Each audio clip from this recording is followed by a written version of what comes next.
meeting to order. Okay, first of all, we have public comments. We take comments from the public, and if anybody has anything they would like to say today or add to an agenda later on, please come forward, state your name, and we'll go into it. Nobody has anything? Okay, next item on the agenda is to appoint a chairperson. And temporary until we get one appointed. And I nominate Jenny Wilson. Any other nominations? All, what's the word? Not a, all in favor. Thank you. I'll second. Okay, all right, we need a second. I'll Okay. second. Okay, all in favor of Jenny as chairperson? Say aye. Aye. All opposed? Nay. Okay. I'm gone. Jenny's in. You're scaring me with the hammer. What? It's there. I thought I was supposed to use it.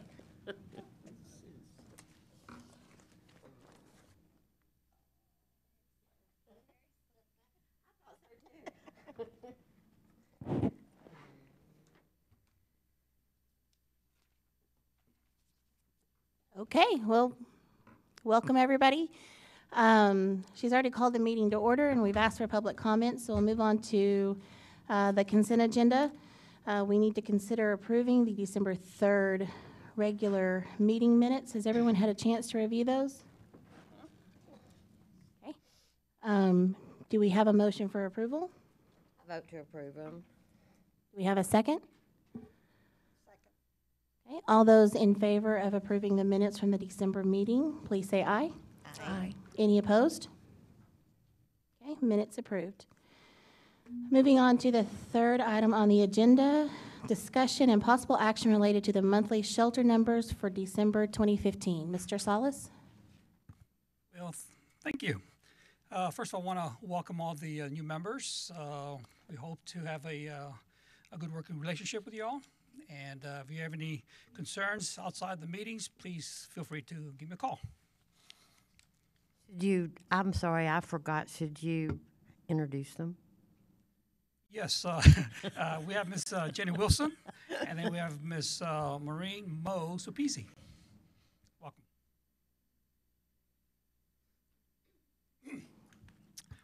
Here are the numbers for December. You can see that we had 458 new entries that month, but it does include 12 dogs that were previously adopted. That was all the way back to June of 2015. It also includes 73 that were wildlife animals that we captured or brought into the shelter. We had 131 adopted. We had 29 owner returned, 6 died, and we had 165 euthanized. And that gives us a low 26% euthanasia rate, and we have 183 left in the shelter. The specifics, the details on euthanasia, we had 92 cats, we had 65 dogs, 6 skunks, 1 bird, 1 deer for a total of 165. And again, you can see that the majority of the animals being put down are the cats, unfortunately. You know, when I first took over when Animal Services got reorganized into my department, I had a couple of goals. One was to reduce the euthanasia rate, and the other one was to increase the adoption rate. And then, of course, I put James in charge. And although not everybody agrees with what he's done or what he's doing, but you can see the numbers bear out. Him and the staff have done an incredible job of managing these 2 goals. And you can see with a straight line, you can see that the trend line is downward all the way to 26%, which is very competitive across the state, if not the nation. For an open shelter that we have here in San Angelo, that's an incredible low number. And you can see that the adoptions are straight up.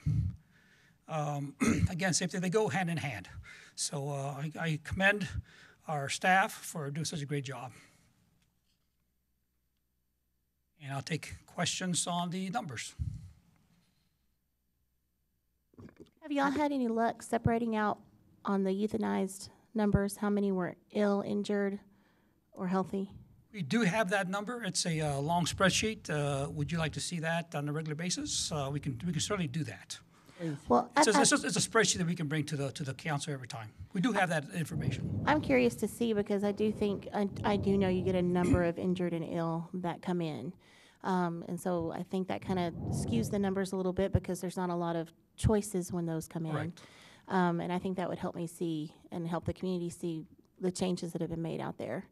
And the other thing too is you have to understand that a lot of the feral cats that come in are not adoptable, and if they're not notched and not returned on to released, we do euthanize a lot of the cats, unfortunately. And those are the big numbers. And was that the majority of the 92? That was the feral? majority, yes. Yeah. Some were sick, but majority of those are just feral. They come in, people trap them, bring them in. We can't adopt them out. So. Okay, and then the category that you had for owner return, that was returned adoptions? That was adoptions that didn't work out? Owner return? Could you speak in the? Somebody lost their dog and it was redeemed.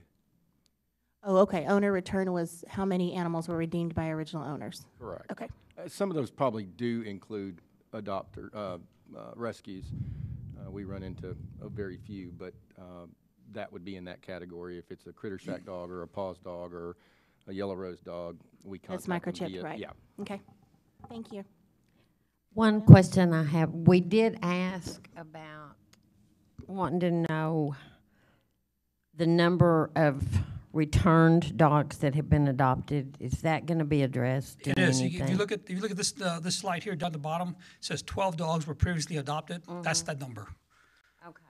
So that's those dogs were adopted out since July at one point, and they ultimately came back to us. Now I don't know which out Okay. of those 12. I'm not sure which ones of those 12 got readopted. I'm not sure if we tracked it or not. I guess we could track that as well.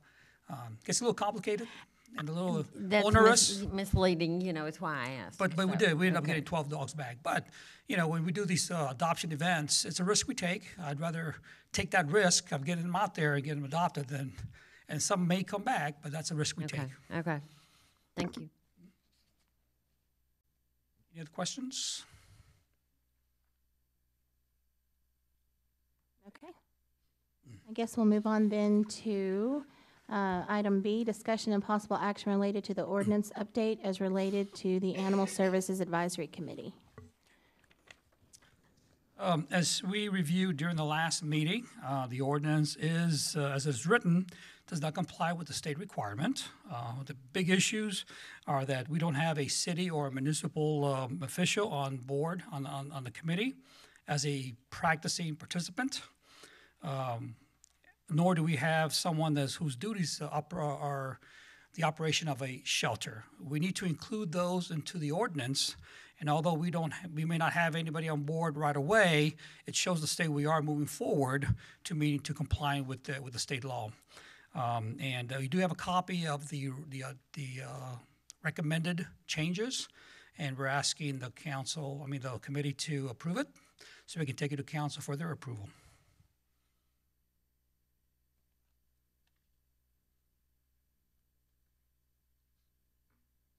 Has everybody had a chance to look at Exhibit A? Yes. That's what I was trying to. Any questions? Comments?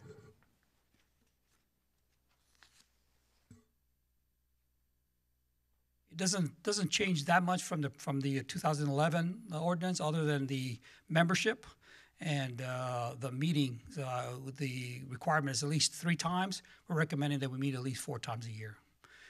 We can meet often. We can meet monthly. Up to the committee. It's up to you as a chairperson can actually call a meeting at any time. Okay. That's also in the ordinance, in the proposed ordinance. Does anybody have any public comment on the proposed changes in Exhibit A to the ordinance? No? Okay. I have one question, and I'm not sure which one you're looking at, but down on where it talks about voting members and non-voting members, are we still, those two that we need to get on here are not going to be voting members? They will be voting members. The state requirement is that they are full participants, which includes voting. So we do need someone that's a county or municipal on the committee that can vote. And we also need a shelter, someone from a shelter. It doesn't have to be our shelter, but it has to be a shelter, someone whose primary duties include the operation of a shelter.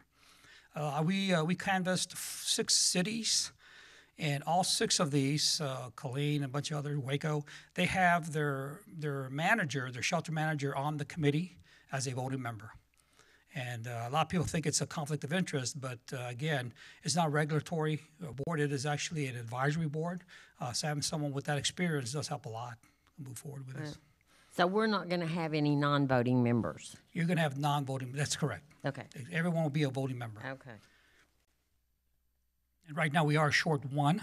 I believe Councilman Silvas has not appointed a person yet to replace his representative, Linda, who stepped down. We will be trying to get that filled, hopefully next month. Okay, are we going to try to fill it with one of the ones that needs? We're going to try. Again, it's up to council. Council makes their decisions. We can recommend, but it's up to them. They decide. We're trying to convince them that it is required.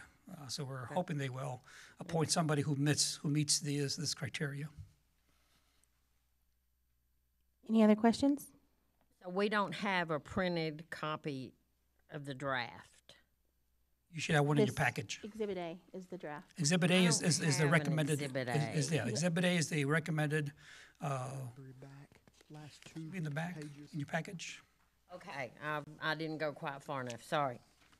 And then you can see that it it's not that much different from the 2011 ordinance that was updated.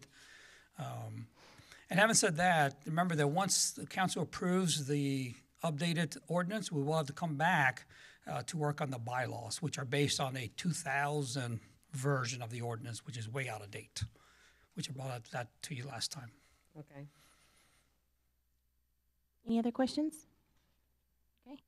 Then I think we need a motion if we want to move forward with making the recommendation to council that they revise the ordinance as it pertains to the Animal Services Advisory Committee with focus on Chapter 2, deleting that administrative and personnel, Article 2.07, boards and commission.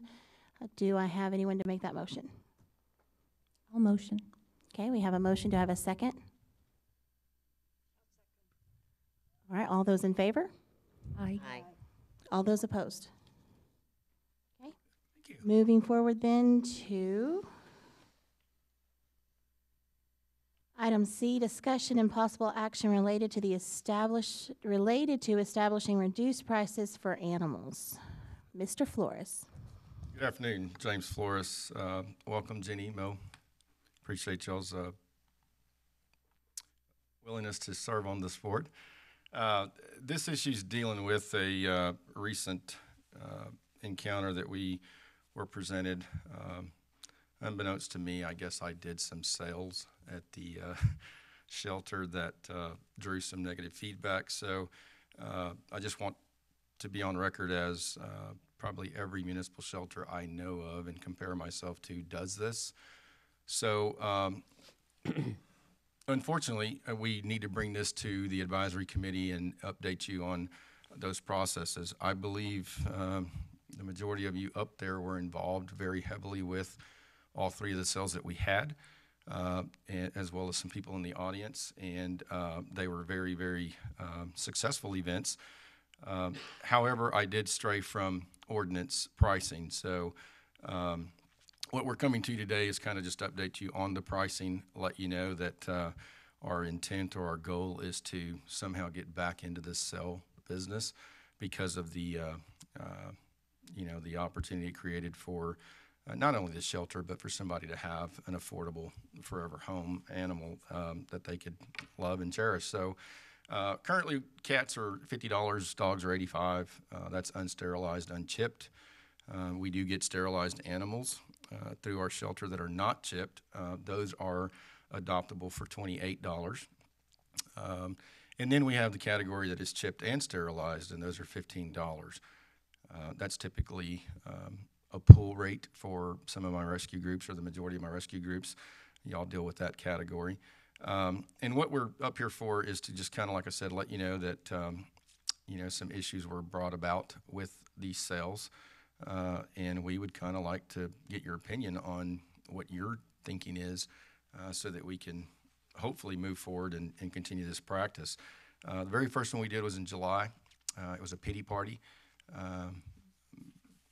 Volunteer by the name of Kelsey Hall came up with that original idea, and since I have barbecue pits, or like to use barbecue pits, and she loves pit bulls, we stole that idea from her and utilized it, and it was a very successful event.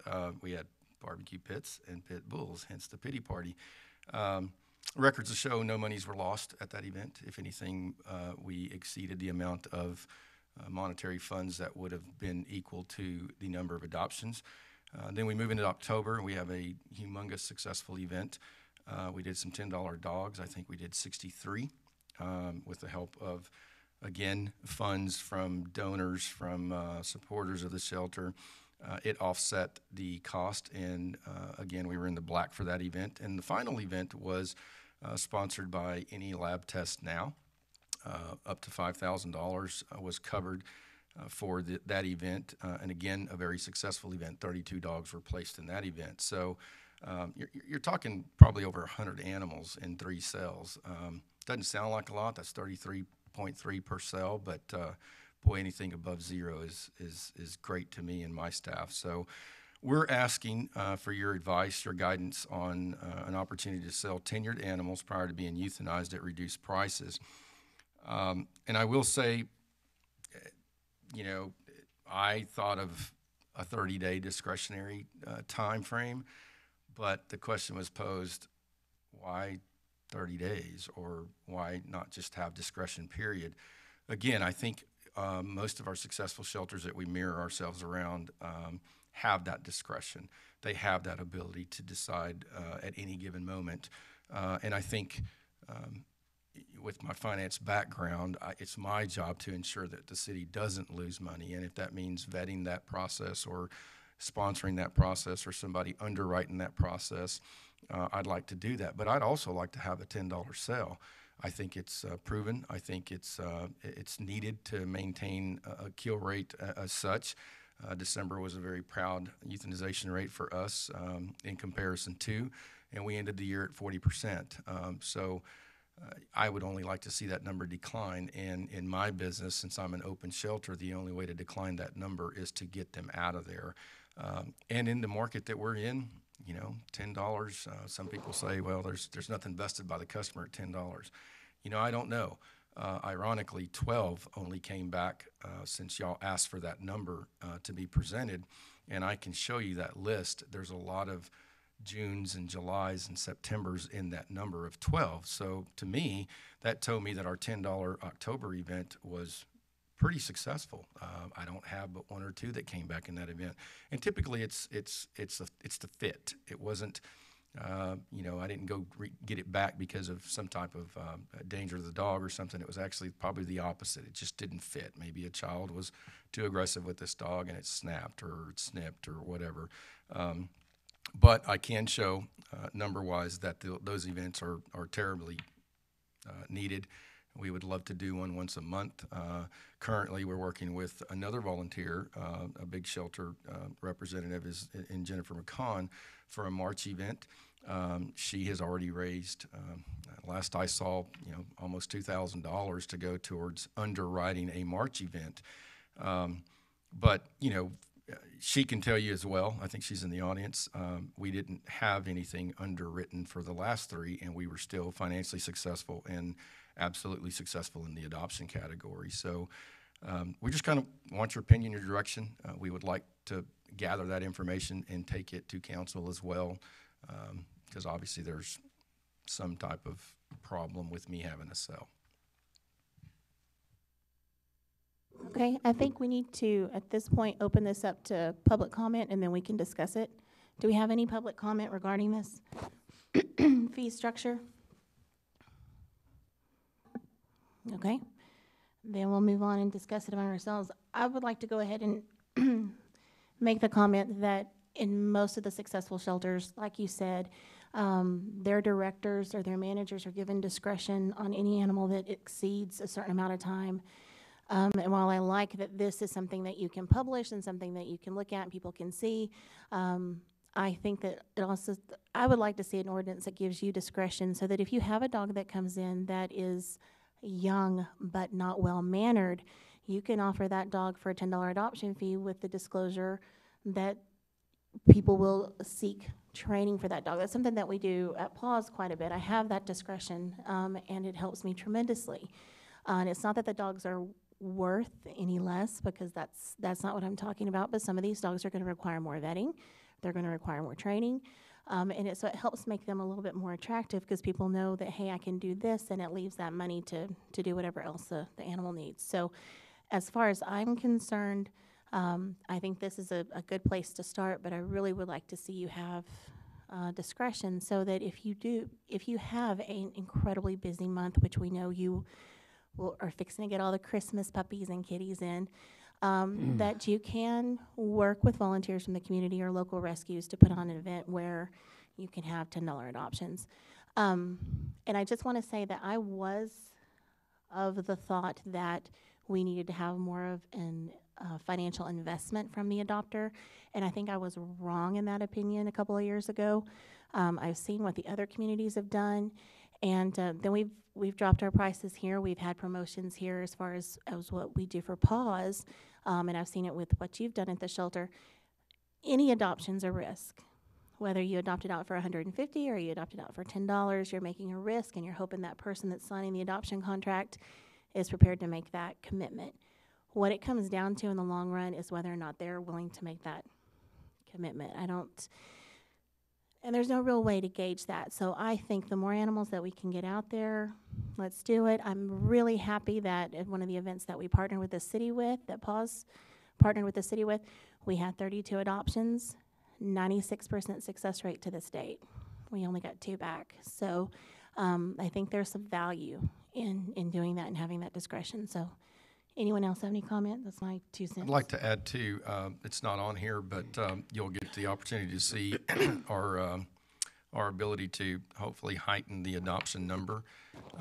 Is we recently invested as a city in a mobile adoption trailer, and it's very nice, very, very nice. It's a lot more than I had envisioned when I first started looking into this, but it just kind of goes hand in hand. And I would like to say that whether we get the opportunity to sell SALE again or not, we're going to use that trailer every day and every chance that we can. But it sure would help, and that's where cities, that trailer and that sale is what's being successful right now in various cities. They're just going out to the community. We are out of sight, out of mind. We're far. A lot of people don't want to drive where we're at. So our hopes with this trailer is to get into the community with dogs at any given moment and be able to, sell them. Jenny, so you're recommending that we don't limit to 30 days, we just say discretionary? Or do we put animals longer than 30 days or as deemed necessary by the shelter manager? I think the more discretion you give to your shelter manager, the more successful it'll be, because are the dogs, and this is not a criticism, this is the fact that we're dealing with a shelter that has high intake, but are all the dogs guaranteed 30 days? I mean, it depends on what your intake has been for that month or that week. So while I can appreciate the long-term aspect of offering your long stays for X number of dollars, I think that you're going to have to sometimes be able to make that decision in a morning if you want to prevent adoptable animals from being euthanized. I think that I don't want to be a part of anything that restricts that. This looks good. I just think we ought to have the disclaimer on there that, depending on the number of animals that have been taken in, maybe the health, the condition, the age of the pet, he has the discretion to reduce fees. And there is a lot of extenuating circumstances. I mean, that if you know your event ahead of time, which typically we do, you kind of gear up internally to have the product that's going to be marketable to that particular event, whether it's a kid event or an adult event or an elderly event or whatever it is. So that's a good point. You might have a great candidate for an event that's only been there 12 days. I think the discretion should be allowed to utilize that particular animal to suffice that event. Our thinking was that it would be one last chance before we euthanize the those have been there longer. Absolutely, because if you euthanize them, it's a loss to the city. You've invested whatever you've invested in the care Yes. and the food and the Exactly right. staffing, the electric. And then if the outcome is a euthanized animal, you have nothing. So in my fiscal approach, $10 adoption fee is better than having that animal euthanized. And especially from my situation, a moral approach, that is definitely what I would like to see. So I'm fine with this. This looks great. I just You're really sad. want to put on there that he has the discretion. Because, for example, is that day that you had, I can't remember the number that came in, but you reached out to the rescues and we were all full. And you were looking at euthanizing 40 animals or something. It was a high number. And you offered the adoption that Saturday and did 60 adoptions. You were able to think on your feet and do it. And I don't want to take, I know that maybe that wasn't the right approach considering it wasn't on the books. But I think that's the kind of thing I would like to see him empowered to do. Me too. I don't like the 30-day rule. I really feel like y'all need to have the flexibility to decide which animals and when and how y'all work it. And internally, we can use 30 days or whatever internal mechanism we decide. We can adjust as we need to. I mean, I think with 30 days and discretion would pacify all that, because I agree with Mo. I think it was her that actually posed that question, well, why 30 days? And I agree with the fact that after 30 days, we got to start doing something with these. So, 30 days is probably going to be a yard marker that we definitely are going to do a sale event on from a capacity standpoint. But again, I think I'm going to limit Carlos at some of these functions. I mean, we know kind of what kind of dogs not to take to certain functions. We're not, by all means, top-notch pros in that category, but we are getting more familiar with it as we deal with you and other rescues and stuff. So, and then we see the outcome. We see what's returned from that particular event. I would just take the opportunity to get rid of a dog at a profit of $10 because he hadn't been there for 30 days. So I don't know. I think the 30 days is a good mark, though, that's going to be our fight. Everything But is we 30 don't want to days. limit that, though, is what you're saying. Right. Right. Well, and my question is, what do you try to make sure each dog or cat has as far as time at the shelter before it ends up on a list of consideration for euthanasia? I mean, is 30-day your marker or is 14 days your marker at that? Well, according to the state, it's 15. We're nowhere near that number. I mean, there is no true defining point. I was just explaining this earlier to somebody. 15-day mark is what the state recommends, and let's all understand that Texas is okay with killing. We actually exceed the national kill rate as a state. I am not necessarily going to be in contrary of the state recommendation, but I think, again, that discretion is used. I don't know what our average date of euthanization is, but I know it's over 30 days. That's the only way to maintain that type of kill rate, I believe, because we are an open acceptance shelter. So, it's hard. At 17, does one get parvoed? Absolutely. At 19, does one become aggressive, go kennel crazy? Absolutely.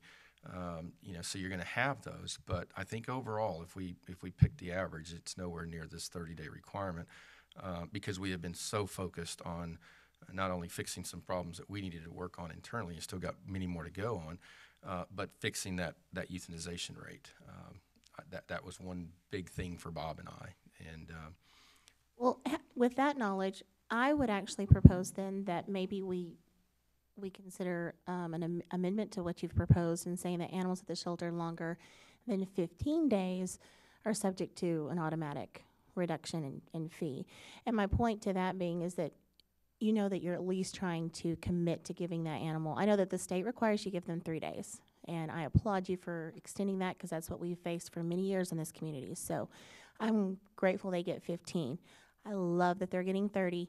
But why don't we just offer the reduction at 15, and then if they're there 30, they're there 30.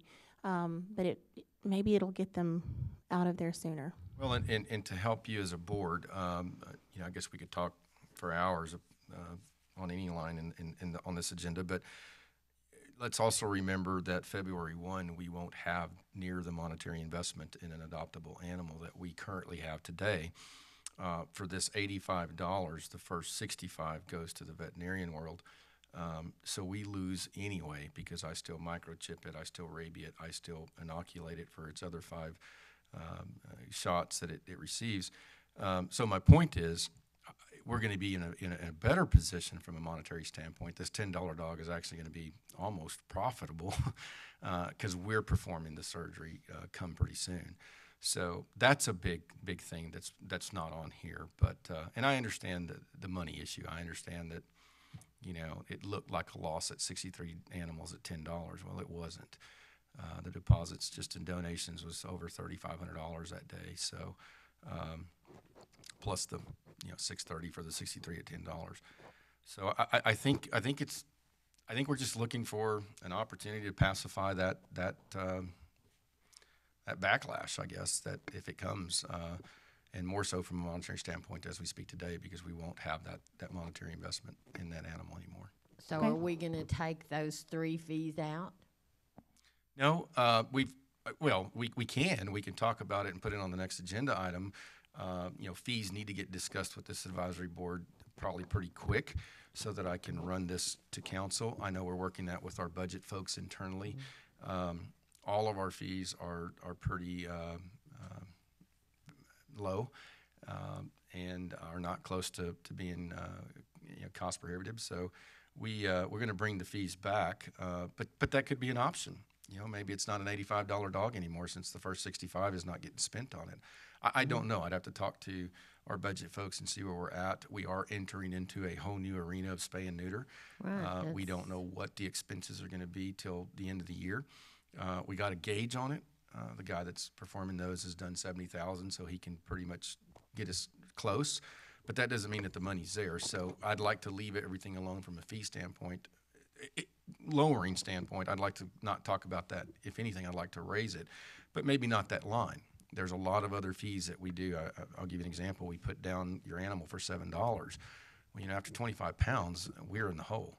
And most dogs that come in exceed 25 pounds just because of the cost of the medicine. So a lot of our other fees are very, very antiquated and low. So we'd like to bring that to you at a later date and time.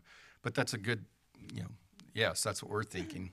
Maybe we lower Because the as adoption. of February the 1st, is everything that comes in there going to be spayed and neutered? Originally, that was the intent. It's changing as we vet the process a little more with our doc. We're going to focus on whatever Carlos has in his trailer to be ready to go. 90%, 80% of our inventory, yes, that will be the case. The other case, the ugly part of our business is sometimes we got to give an animal an opportunity to adjust, to acclimate to its environment, to socialize, to do a lot of things. So to sit here and say everything's going to come through, he's going to get spayed and neutered, no, ma'am.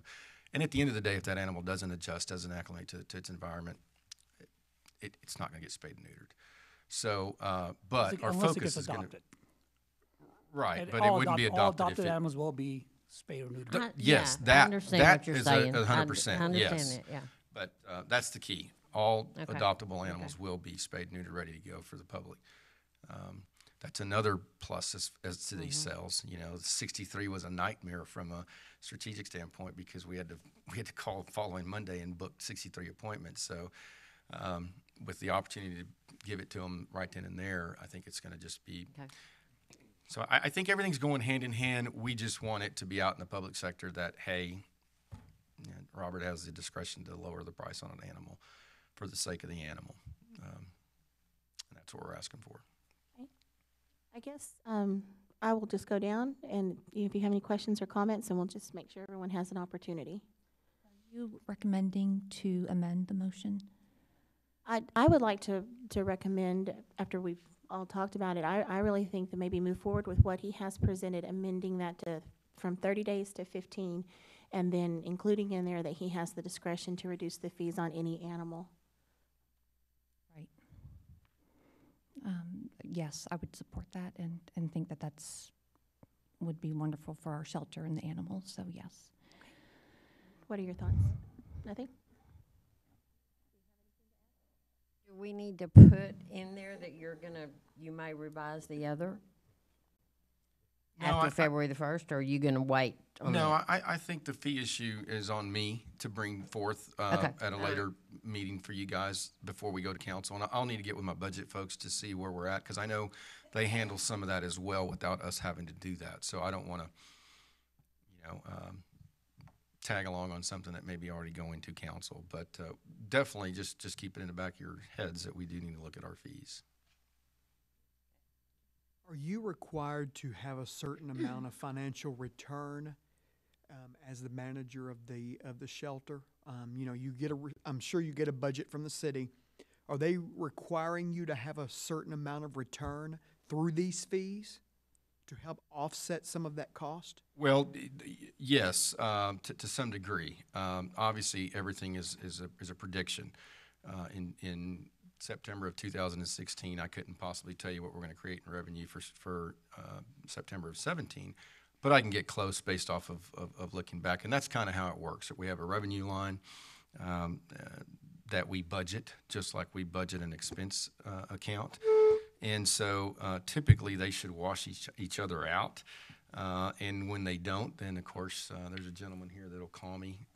He's in the back somewhere back there, and it's a professional call, but it's not real nice. So we watch that line very close. So, but I think I hope I've answered your question. So yes, there is a revenue. There is a forecast of what this place is going to generate. There is an expectation for us to Yes. stay within budget. That's correct. The reason why I'm asking is, you were talking about these adoptable events being in the black is what Right. you said. But then you also said that all the fees are antiquated and probably need to be revised. So it just kind of seems a little off there. It seems like if you're making the fees that you need to make and they're profitable, then that doesn't seem too antiquated. Well, I think from you're that standpoint. misunderstanding the sale is what we're How talking do you about. define that? When you say a sale is profitable, are you saying that the sale in general of all the animals that you sell or per animal is profitable? How are you defining that? Well, again, in sticking to what's on this issue, which is prices related to adoptions, the sale is only for the adoption. It has nothing to do with my $7 to euthanize something, or my $18 processing fee, or my $18 impound fee, or my $200 surrender fee. Those fees are what's antiquated. And You got donations, did you not, during those events? Yes, but And I those think donations help cover the cost. That's what I'm asking. of the adoption, not Right. not these other fees. Right. So how much does it cost you to put on an adoption? And then- Nothing. So it doesn't cost you anything to No. put on an adoption? Okay. No, I'm taking an item that is going to be brought to me, however way it's brought. I'm vetting it in the back, which is the fees I'm talking about. Nothing to do with the adoption fee. Right. It's medicinal fees, rabies. So if it didn't DHP. cost you anything, then if you sell one animal, you're in the black. Well, Is that No. kind of how you does. define that? It does cost me something. You gotta feed the animal. gotta feed it. Shelter See, it. that's what I'm asking. That's correct. That's So- what so I'm you're asking. right. So how do we know what is a profitable adoption or a wash If or I could- a black? If I could jump in here real quick, correct me if I'm wrong, but the shelter is not a self-sustaining No, entity. by no It means. operates out of the general fund. That's correct. There is no way, the shelter budget is $855,000 for Correct. 2016. Is that the budget or is it more? Close. It's close. But Yeah. it's a large amount. There's no way they're ever going to have that kind of revenue generated Right. through adoptions. And We're I'm ju- not we're just really, and I'm trying not to- saying that you have to generate the 886,000 or whatever it is. I'm saying, is there a requirement placed on you by city council or anyone to have a certain line item of return? That's what I'm asking. Not that it's a zero balance. Right. Because that's going to determine how much you charge in your adoption fees, is kind of what I'm coming up to. We And do. the answer- And what we're trying to do is we're trying to capture the cost of maintaining an animal for when it walks into the door and by the time it leaves. So Gotcha. there That- are I shots understand and there's that. food and there's personnel Understand that. time, and, yeah, there's a number there. Yep. And I think these numbers are off a little bit. That's what James is saying. Gotcha. We're gonna I try to understand. adjust those numbers to make it correct, to see, and now with the vet on board, it's gonna change things a little bit. We're not quite sure yet. So, we're gonna have to probably, spend some time, figure out what the true number is, and then adjust the fees. I think we ought to make clear the question about expectation. We don't place an expectation on the revenue side to make revenue. The expectation is that we budget an achievable amount, a reasonable amount, which goes as far as it can to cover the expenses associated with the operation. I think Jenny accurately pointed out that the revenues generated in this activity don't come anywhere near covering the expense. So if we make a policy change, we allow discretion that moves more animals out the front door, but it hurts this revenue, that's something we're going to try to adjust to. On the other side, the expenditure side, it's not just a plan. We talked about revenue being a plan. The expenditure side is not just a plan, it's a spending authorization up to that amount. It's also a limitation. You're authorized to spend the $855 and no more. So it's a little bit of a mixed bag for when you talk about expectations from management and council. The other thing is an animal that goes out the front door for $10, regardless of what we've already got sunk in that animal, generates $10 in revenue and creates no additional euthanasia type expense. And I think James has talked to me on more than one occasion that there is an expense that goes with those chemicals. Is that right? Yeah, because the reason why, just dealing with budgets, I'm sure within that $800,000 budget, you have personnel costs, you have wages, you have electricity, you have overhead, you have all that.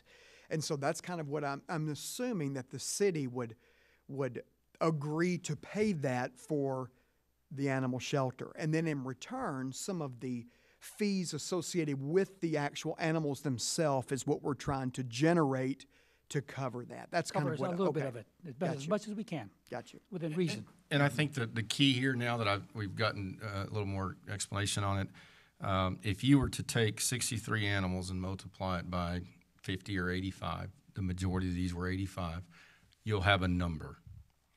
And if you take 63 and multiply it by what I did, you'll have a number. And obviously they're nowhere near the same.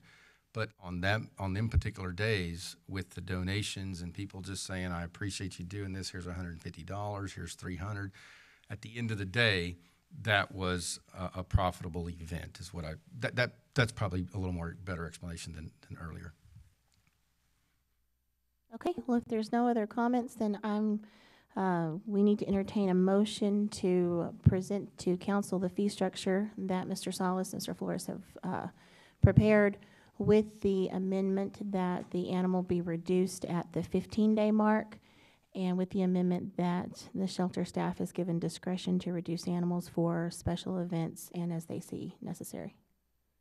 So do I have someone to make that motion? I will. I motion. Okay, do we have a second? Oh, go ahead. Second, either one, second. Okay, all those in favor? Aye. All those opposed? Motion carries. Okay, moving on to item D, the consideration for future agenda items. I guess we'll just start down here and work our way down the row here and see if there's anything that we'd like to request the staff put on the agenda for next month. Do you have anything? Time. I would like to request that we discuss and review the spay neuter ordinance, because I believe that it's going to begin being enforced in April. And I'm just curious as to what kind of, I'm just kind of curious to see is how you are preparing for that, and have they discussed what kind of warnings, citations, and things of that nature will happen, and how that's going to look like. Do you have anything? Do we need to put on the agenda what he was talking, what James was talking about on the presenting the next fee schedule to the council? I'm not sure if we're ready yet, because I think our budget folks are Okay. turning through a I just process. didn't know if it needed to There be will on be a the point where we do have to agenda, jump in. just in I case. don't think we're quite ready to jump in yet. Okay, all right. All right, well, if we could have those on the agenda, or that goes that one thing, and then if we could have the division, the numbers, because I really am curious to see how many adoptable versus unhealthy were You or wanted injured. a breakdown of the euthanized by reason. Right, whether they came in injured or ill, or if they were classified as unadoptable, and how many had to be euthanized simply because you were out of space and time. Okay? Before you adjourn, I do want to invite the committee to go outside. We have our trailer here, I believe. If you want to walk through it and take a look at it, and in the audience, we welcome anybody who wants to go and take a look at it. Response from the public on this new animal truck. Great, huh? We haven't received, everything's been positive. I haven't heard anything negative yet. So people are positive about it. I mean, at the end of the day, we're trying to save animals. This helps us. So it was grant money. It wasn't general funds. It was grant money that we used to pay for that. So it didn't come out of most people's pockets. So Well, and it'll get better as the weather warms up.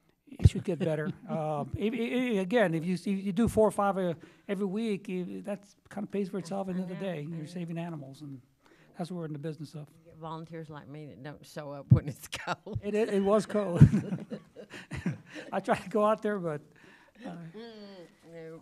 Okay, well, if there's nothing else, then I need a motion to adjourn. I motion we adjourn. We have a second. I'll second. All those in favor of adjourning? Aye. Aye. Opposed? We are adjourned.